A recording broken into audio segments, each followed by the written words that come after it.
بسم اللہ الرحمن الرحیم۔ ہندوستان میں سومناتھ کا مندر پورے ہندوستان کے لوگوں کا مرکز تھا۔ یہاں پر میلوں سفر طے کر کے لوگ آیا کرتے تھے۔ یہاں پر سونے کے بنے ہوئے بت اور مورتیاں بھی نصب کی ہوئی تھیں، اور اس مندر کی خاص بات مورتی کا ایک خاص جادو تھا، جس کی وجہ سے بڑے بڑے لوگ اس کی طرف متوجہ ہوتے تھے۔ کئی سکھ اور عیسائی بھی اپنا مذہب بدل لیا کرتے تھے، اور سومناتھ کا مندر دیکھ کر لوگ ہندو مت کو قبول کر لیتے، وہ خواہ اپنے مذہب پر کتنے ہی پکے ہوں، مگر اس منظر کو دیکھ کر سجدے میں گر پڑتے۔ اس کے اندر اتنا بڑا کرشمہ اور ایسا غیر فطری نشان تھا کہ انسان حیران رہ جاتا۔ اس میں ایک ایسا بڑا بت تھا جو بغیر کسی سہارے کے ہوا میں معلق تھا۔ وہ نہ چھت کے ساتھ لگا ہوا تھا، نہ زمین پر پڑا ہوا تھا، ایک عجیب و غریب کیفیت کے ساتھ ہوا میں لٹکا رہتا تھا۔ لوگ جب وہاں پر آتے تو اس کو دیکھ کر حیران زدہ ہو جاتے۔ پھر ہندو پنڈت خوب کمائی کیا کرتے تھے کہ اس خاص بت کے لیے پیسے دو اور ہیرے جواہرات اس پر چڑھاؤ تو تمہاری تمام مشکلات حل ہو جائیں گی، تمہارے تمام مسائل ختم ہو جائیں گے۔ اور یہ ایک بہت بڑا دیو ہیکل بت تھا جس کا پیٹ بہت بڑا تھا۔ اس کے منہ کے ذریعے سے ہیرے جواہرات اس کے پیٹ میں ڈالے جاتے تھے۔ پھر جب مندر خالی ہو جاتا تو 2 یا 3 ہفتوں کے بعد اس مورتی کے پیچھے کمرے کے راستے سے ایک دروازہ تھا، جس کو کھول کر اس سے سونا چاندی کے زیورات کو نکال لیا جاتا تھا۔ مگر لوگ یہی سمجھتے تھے کہ ہمارے دیے ہوئے خزانے بھگوان کے پاس پہنچ جاتے ہیں اور بدلہ میں بھگوان ہمارے مسائل کو حل کر دیتے ہیں۔ سلطان محمود غزنوی نے اس علاقے کو فتح کیا۔ جب وہ اپنے مفتوحہ علاقے میں سے ایک مندر میں پہنچے تو بلا جھجک بتوں کو پاش پاش کرنا شروع کر دیا۔ بڑی کلہاڑیوں سے بتوں کو گرایا جا رہا تھا، اور سلطان محمود غزنوی بھی تلوار سے بتوں پر وار کر رہے تھے۔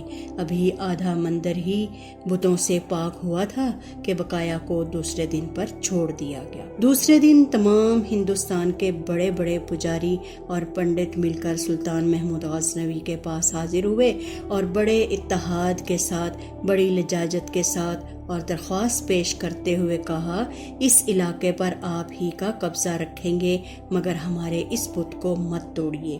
اس کے بدلے میں ہم آپ کو پورے ہندوستان کی دولت دینے پر آمادہ ہیں۔ سلطان محمود غزنوی کا ایک وزیر آپ کے قریب آیا اور کہنے لگا، یہ پیشکش بہت بڑی ہے، کیونکہ ہم نے بہت سارے بتوں کو توڑ دیا ہے، صرف ایک بت کو چھوڑنے میں کوئی حرج نہیں۔ آپ اس پر ضرور غور کیجیے، کیونکہ جو مال و دولت آپ کو ملے گا اس سے ہمارے دین اسلام کی حکومت بہت آسانی سے مستحکم ہو جائے گی۔ سلطان محمود غزنوی نہیں ان ہندو پنڈتوں کو کوئی جواب نہ دیا۔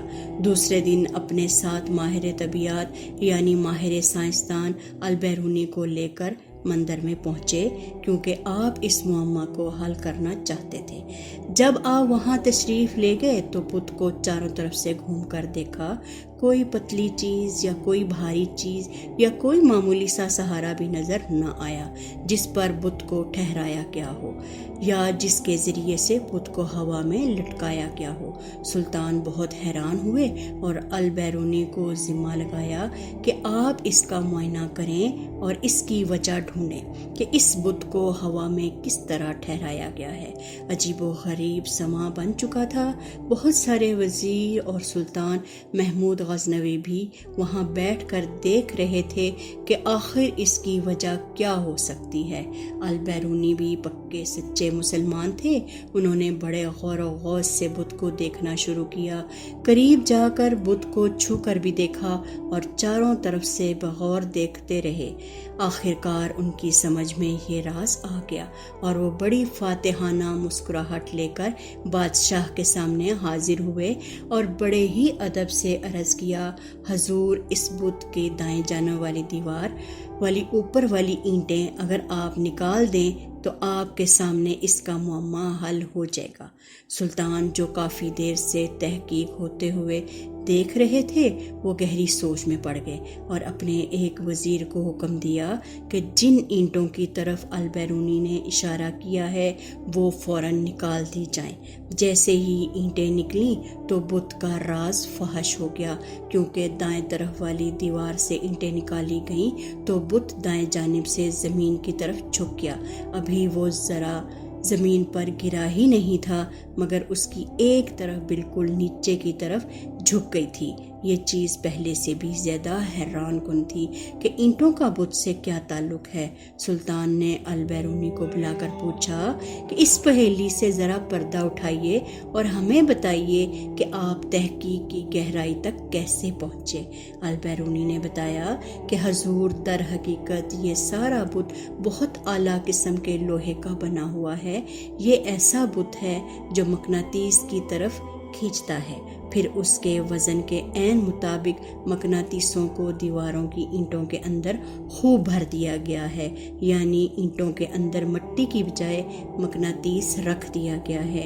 یہ مقناطیس بھی اتنے اعلیٰ قسم کے ہیں کہ یہ پوری طرح اس مورتی کو اپنی طرف کھینچے رہتے ہیں اور اتنی زور سے کھینچتے ہیں کہ یہ اپنی جگہ سے حرکت بھی نہیں کرتی، بلکہ انہوں نے بتلایا کہ اس مندر کے اندر ہوا کی آمد و رفت بھی اس طریقے سے ترتیب دی گئی ہے کہ وہ بت کو اوپر کی طرف اٹھائے رکھتی ہے۔ اس تحقیق سے معلوم ہو گیا کہ وہ کون سی ٹیکنیک تھی جس کے ذریعے جادو دکھا کر ہندوستان کے ہزاروں لوگوں کو گمراہ کیا گیا اور ان کو باطل کی گہرائیوں میں ڈال دیا گیا۔